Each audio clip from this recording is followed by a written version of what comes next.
there is breaking news coming out of West Asia, the Middle East. You may be aware that a U.S. base claiming the U.S. is in Jordan was struck, killing 3 U.S. troops and injuring dozens more. Now, the Jordanian government has said this is not in Jordan where this attack occurred. It was a drone strike on this base, but that actually it occurred in Syrian territory.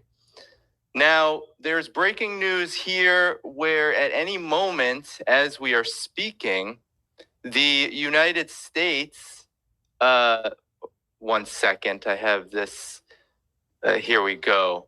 So the United States, U.S. officials are actually preparing for a retaliatory measure, retaliatory action against so-called Iran-backed groups and or Iran, which could begin in the next few days, consisting of waves of strikes against a range of targets, including Iranian and Iran-backed forces in Iraq and Syria, as well as Iranian naval assets in the Persian Gulf.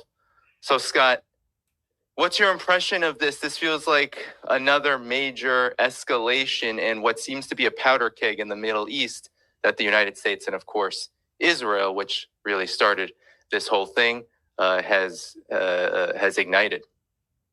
Well, first and foremost, let's start with the American facility that was struck by this drone. You know, if you take a look at it, it's the Al Tanf facility, Area 55, I think they called it. It's an expanse of desert in Syria along the Syrian border with Jordan. The main facility is in Syria proper, and that's where the United States, together with some of their NATO or European allies, I think right now there might be a Norwegian presence there. They provide a training and assist mission to forces that we claim that what we're doing there is anti-ISIS, that we're taking on the Islamic State, but actually what we're doing is aligning ourselves with tribes in the region that used to be affiliated with the Islamic State, and we're using these forces as part of our effort to destabilize the regime of President Bashar al-Assad, the president of Syria. We're there illegally. The Syrian government hasn't invited us into Syria as they have, for instance, the Russians or the Iranians. We're there illegally.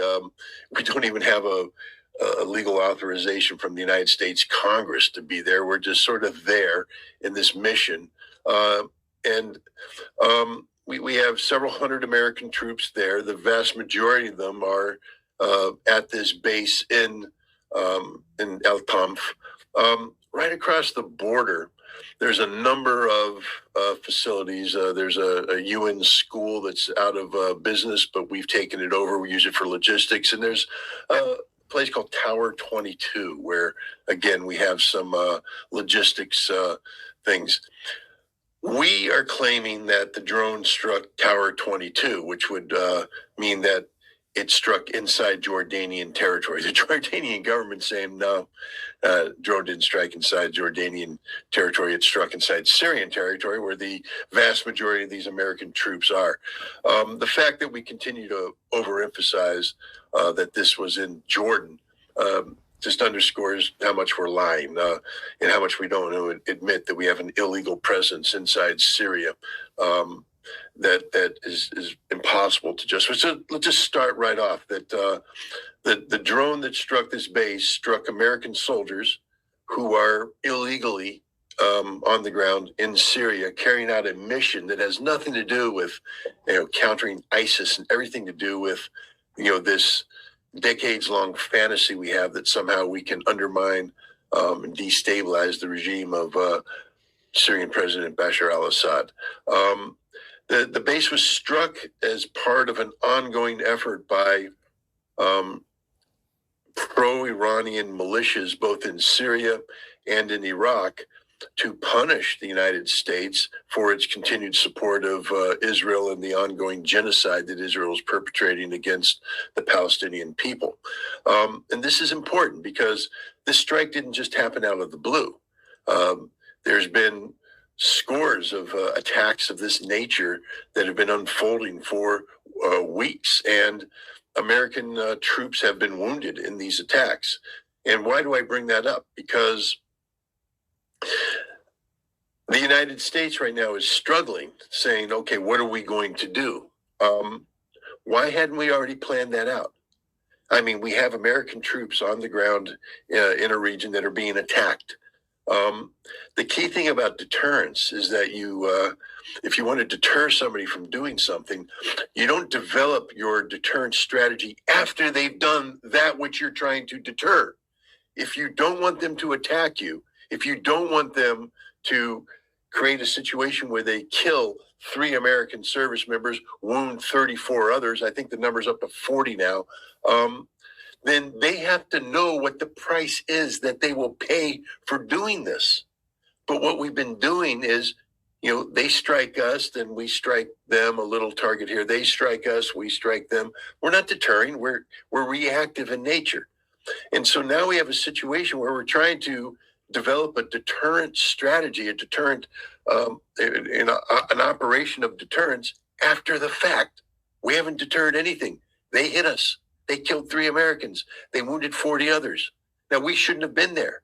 The tragedy here is that these soldiers, I think they're reservists from Georgia involved in engineering, they should not have been there. It's a tragedy that they died, but what the heck did we expect was going to happen? And we knew that they were attacking us. We knew that there was this potential.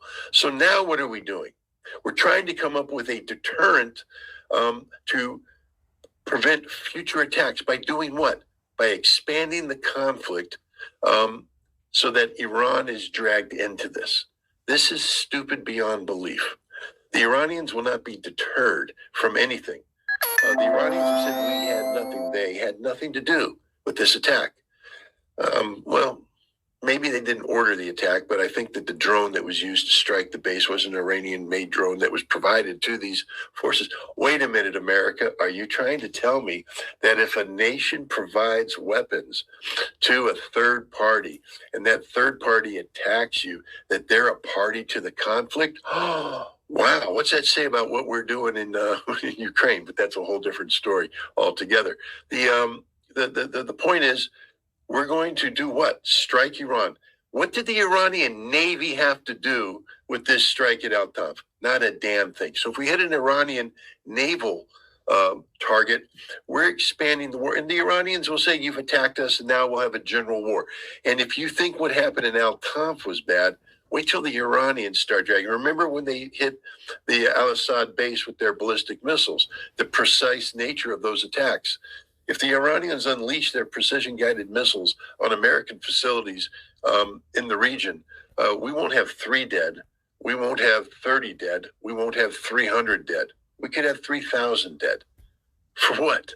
For what? Because we want to look tough?